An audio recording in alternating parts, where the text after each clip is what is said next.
I'm a founder and the CEO of company DunavNET. We are developing and designing, implementing IoT solutions covering different domains, mainly environment and transport, agriculture and manufacturing.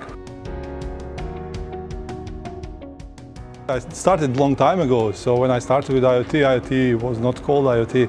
What became IoT were in the domain of wireless sensor networks. Then it became machine-to-machine, and then eventually Internet of Things.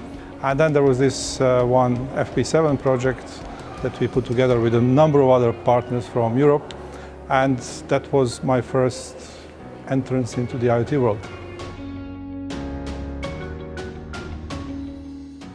It started as a gathering of researchers, and this is one of the rare events of such nature in the world, I would say.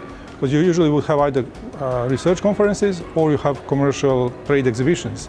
And this is a mix. IoT Week is a mix of these two, and this is really great for all those who want to learn something. They can come and learn what's new in the research, what's coming in the year, 2 years, 5 years, but also what's available today.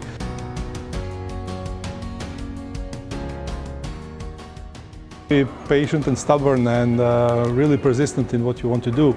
Listen to advices of people around you, take it seriously, analyze it, but if you still believe that what you are doing is a good approach, continue with it.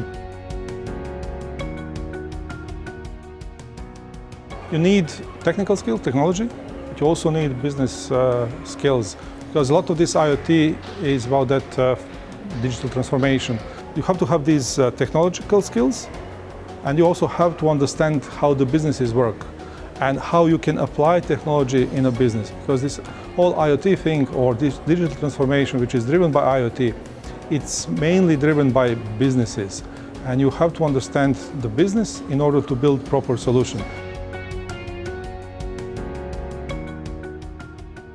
People usually talk these days about artificial intelligence, blockchain, are some of the things, but if you want to take it more down to earth, there is lots of discussions and a lot of work done towards edge processing. The goal is now to do as much of this magic at the edge on these gateways directly in the field, because then you save some of the communication costs, you can do reasoning much quicker, and you can do some of this real-time control, which is not really possible if you keep all the time sending data to the cloud and back.